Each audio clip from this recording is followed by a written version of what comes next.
Okay, so I have been trying to make this video for so long now. I have been having constant crashes and stuff because I was trying to make a different type of video with showing off gameplay and stuff, but my computer is acting pretty iffy.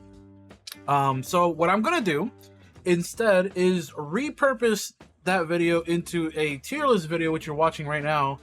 Essentially, what this video is going to serve as is a discussion of all of the DLC that we got, and I'm gonna basically rank them in terms of like how much I personally enjoyed them, and in terms of how much I think they added to the game as well. Um, so which is why I'm gonna be talking about the characters. I'm gonna be talking about the special log. I'll probably bring up skills a little bit in terms of like what new skills we got with each soul map. So first thing off the bat, I do want to address something that I might put this into a short or something, but I have been seeing people comment in my comment section, "Hey Geek, how are you playing with these characters? How do you access these characters? Yada yada yada." The simple answer is a credit card, a debit card, PayPal, Cash App, a Steam wallet, PSN wallet, whatever you use. It is a DLC, a paid for DLC. Everything involved with these characters are all going to be paid. If you want each character pack, which is like, for example, Luffy, Kaido, and Yamato, that is $12 on its own. But if you want to get all 9 characters, for example, if you want all these characters, it would be, if you buy the pack, the character pass, it'll be $30 flat. So instead of $37, you would pay like 31, 32 attacks, right? So yeah, I recommend if you want to buy all of them, just get the character pass. If you want to get one on their own, I'll probably talk about it. I probably recommend the Roger one. It's probably my favorite one personally, but yeah. So moving into this, so yeah, if you're wondering, and also I see some people say, do you have to beat the Yamato pack and all that stuff to access the other DLCs? No.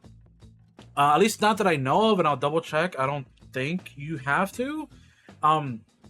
Because I literally opened up my Steam PC version of Pirate Warriors, and I have not touched that DLC or that game since basically the first DLC pack that got announced. So I was able to access the Koby and the Roger DLC pack and all the characters, no issue, as long as I owned it. If you bought the DLC pack and it doesn't show up, I maybe try restoring your licenses on PlayStation or something, or talk to customer support or something, because obviously that's a different issue altogether, I think. But overall, let me talk about the characters first, I guess. Let's just start from the beginning. Luffy, Gear 5 Luffy, Hybrid Kaido, and Yamato. So overall, I think in terms of characters, I think Yamato's a W, Kaido's a W, Gear 5 Luffy is a W, Base Luffy is an L in my opinion. I will say though, Gear 5 Luffy being able to stay in Gear 5 with the right, because if you don't know, Gear 5 Luffy has a mechanic where if he kind of keeps your combo up, you can basically stay in his form change in Gear 5. So he can essentially, I made many videos on this already on the channel, you can check it out. You can essentially stay in Gear 5 Luffy the entire time you're doing a stage, right? His super attacks are all great, huge damage, his combos are widespread. You combine this with like concentration and spam his like Kaminari special attack, he is like the best in the game, in my opinion, one of the best in the game. I just do think it is like base form is an L. I know people always try and cope and tell me, "Hey Geek, but it's Luffy. What were they supposed to change?" I don't know, dude. I'm not a game designer, but at this point in time, it's been 4 years since we've got Gear 4 Luffy, right? And base Luffy in this game. Luffy, when he's fighting Kaido, and mind you, this is around the time, yeah, where like Gear 5 was like first shown. So this already we've seen, which he has Red Rock and Rock Gatling, but his like he does so many moves with Gear 3. I thought it would have been cool if they implemented Gear 4 into his base combos, because he used Gear 4 a lot during Kaido's fight. And some moves he didn't even that he used in Gear 4, I don't think he even used in in like the base form, like the base Gear 4 we have in this game, right? So I thought creatively it would have been cool, and if they, I know people weren't big fans of the aura in the anime, but I think it would have been cool if Luffy had like, you know, the golden aura or advanced Conqueror's Haki type of abilities. Like, what if they gave him special attacks where he does like the uppercut he did to Kaido, right? Where like, you know, or the punch to the gut, you know, when he first was showing off that he learned advanced Conquerors, right? Stuff like that, you know. I thought they could have done a lot more with his base just stuff aside from just, because even his rock Gatling just looks like elephant Gatling with some, maybe some hockey lighting or whatever. Like it, you know, that's my disappointment. And I even think on the Steam reviews, it's mostly negative. I gotta read those maybe after I finish ranking to see what the main thing was. Maybe people were mad about Luffy, but yeah, in my opinion, I think 3 of these are a W, or 2.5 of these are W, and then Luffy himself is kind of eh. But so I would probably rank them total as an A, because I think Kaido is really good. He's less powerful than Power Kaido though.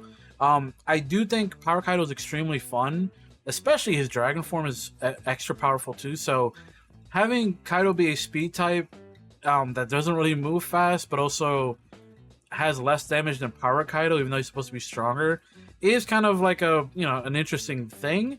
But I will say his animations, his you know, overall, like the fact that we have a Kaido that has, you know, Ragnaroku and you know, the super powerful Thunder Bagua and the Flame Drum Dragon and all that stuff, right? So it's pretty cool to have that regardless. Yamato, I feel like Yamato's just all around amazing. Has one of the best, if not the best, super attack animation in the game, I think, still, with the snake speed or whatever the hell it's called. Like, it looks almost 1-for-1 from the anime, obviously less quality, but the snake like Godspeed thing, whatever, was insanely cool looking. So yeah, I think Yamato, if I were like, if it was just Yamato, Kaido, and like if it was just Gear 5, I'll probably put them in S. But yeah, Yamato is probably my favorite of the bunch, tied with Luffy, or Gear 5 anyway. But yeah, personally, again, mind you, just reminder, this is not me ranking them how powerful they are. I'm just talking about like as a package. I do think it is underwhelming that Luffy's like that. I'm talking about like as a package of characters and how well they are, right? If we're talking power, then yeah, you can put him in S, because Gear 5 on his own is like top in the game, and Yamato and Kaido, right? I guess moving on to the Uta pack, I'm gonna be honest, I don't have I'm probably just gonna put them kind of mid tier. I don't think anything is C or D tier. We'll talk about that in a sec. Well, maybe one. I just, Koby's great, Shanks is really good, Uta's just super mid. I don't know what it is about this one. I think what it is that Uta, really cool animations and concept, not very powerful. Shanks, while he is insanely good, and I personally think he's better than Power Shanks, and the Power Shanks is still pretty good. This Shanks is obviously, you know, he's top tier, right? I'll probably put him S or A rank, right? Honestly, just S rank purely, on pure power alone. I do think it was kind of annoying that we got another character. Like, instead of getting, I don't know, I know this is the Film Red pack, but instead of getting like I don't know, something else for this DLC pack, it makes sense because Uta's very popular. And I guess obviously it makes sense with the pack, right? I mean, Uta, Shanks' daughter. But we already had a Shanks in the game, and to get another character that, I don't know, like, obviously, to me, animation-wise and everything, he's just hands and shoulders above the Power Shanks. But I don't know, something about getting another character that looks, you know, the same, to me, is creatively a little bit, like, lazy. Koby, on the other hand, he's pretty cool.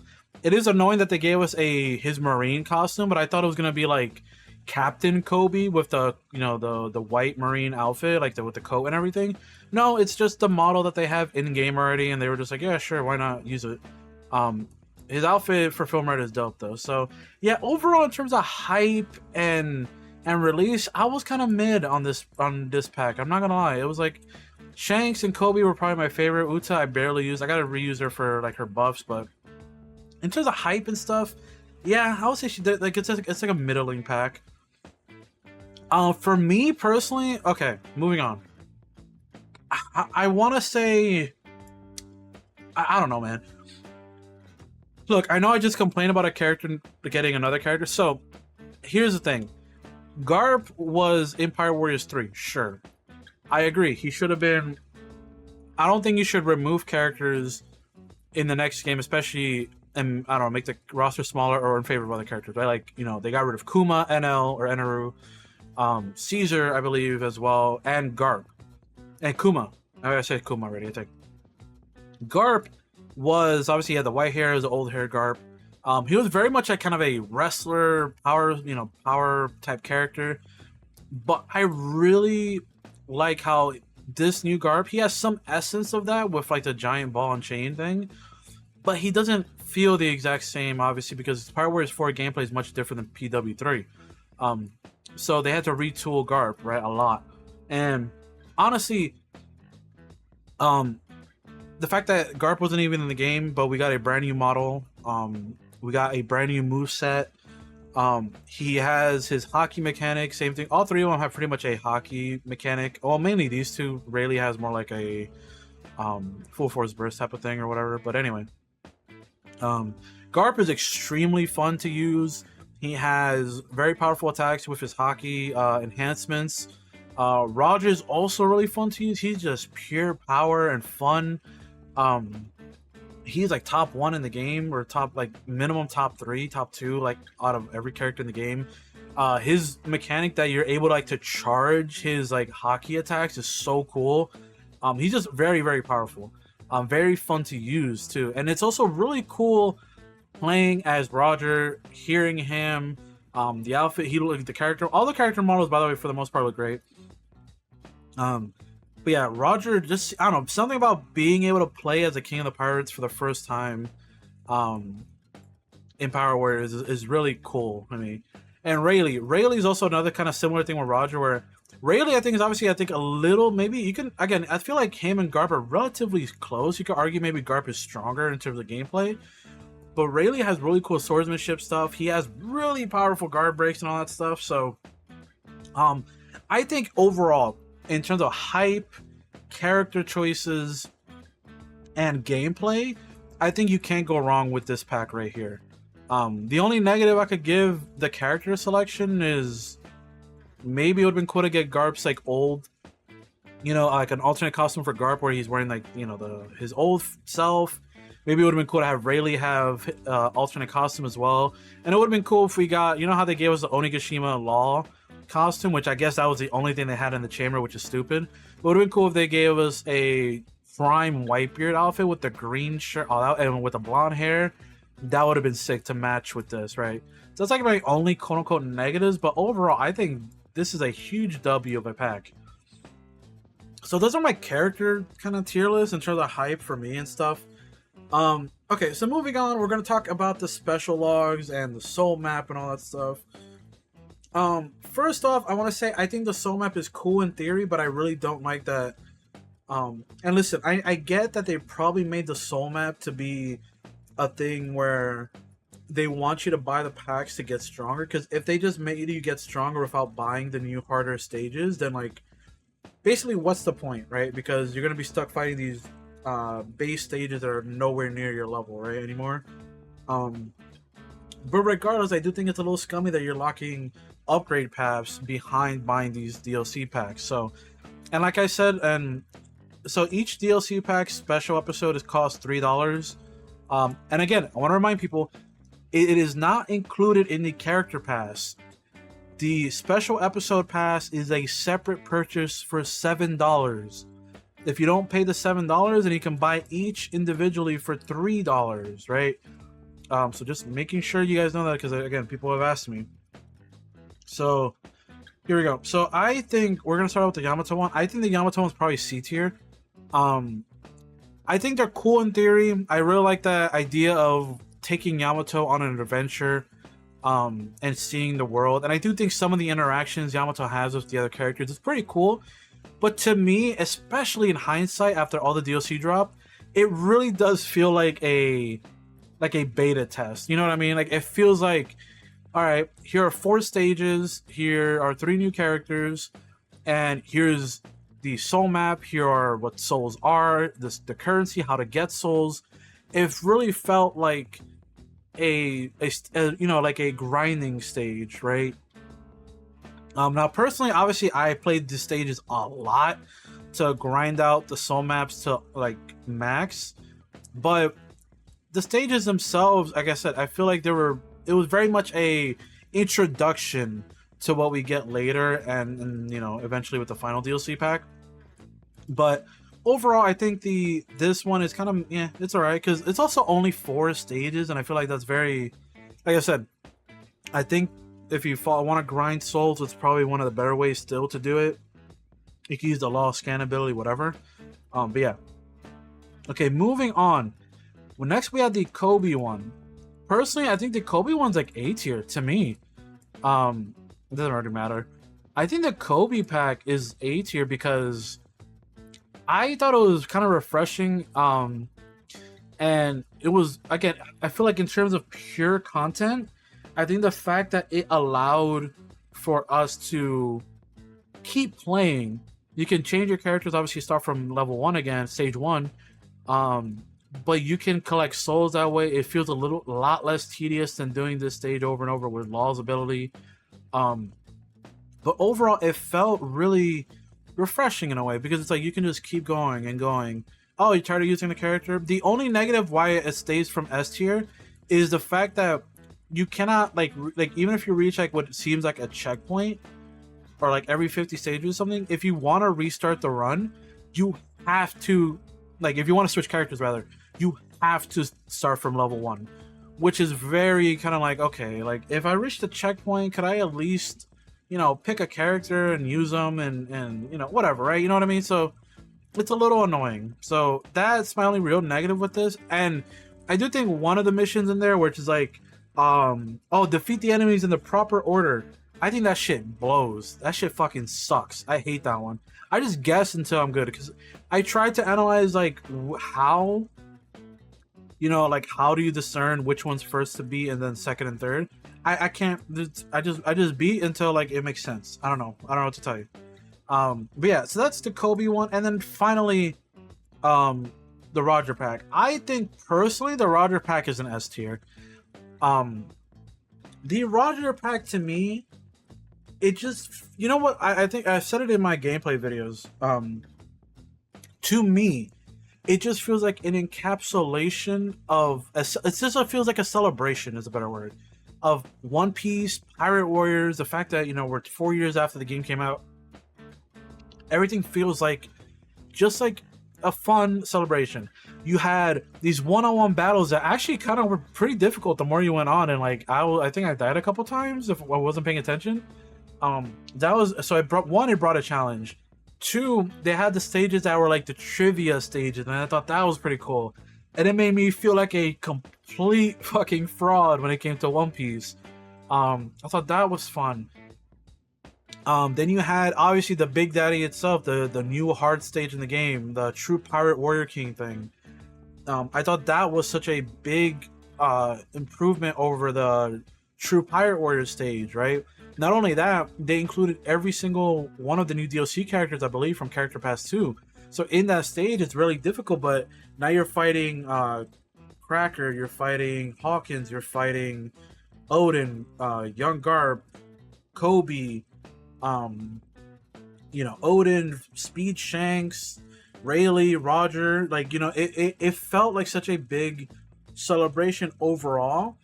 And again, the fact that it added a lot of challenge to it, to me, makes that DLC like S rank for me, personally. So that's gonna be all. Like, overall, when it came to the rollout of the DLC packs, I think it could have been at least a little better initially with the actual, like, the Yamato adventure like log or whatever. I think that one, in hindsight, it could have been a little bit more improved, or at least have more stages, because you completed all 4 and you're pretty much just done. And it felt like it was only 4 because there were 4 different types of souls for you to collect, and you collect a specific type per stage, you know what I mean? So I just felt like in hindsight, it kind of feels like they had more they could have done with that with the initial stage, but it also feels like an introduction to the big upgrade system and all that stuff, right? So, and then the fact that a lot of the soul match stuff is locked behind paying it is kind of a bummer. So yeah, this overall my thoughts on the Pirate Warriors 4 DLC rollout. Listen, I gotta be honest. I love Pirate Warriors, and I did a playthrough on the channel a long time ago.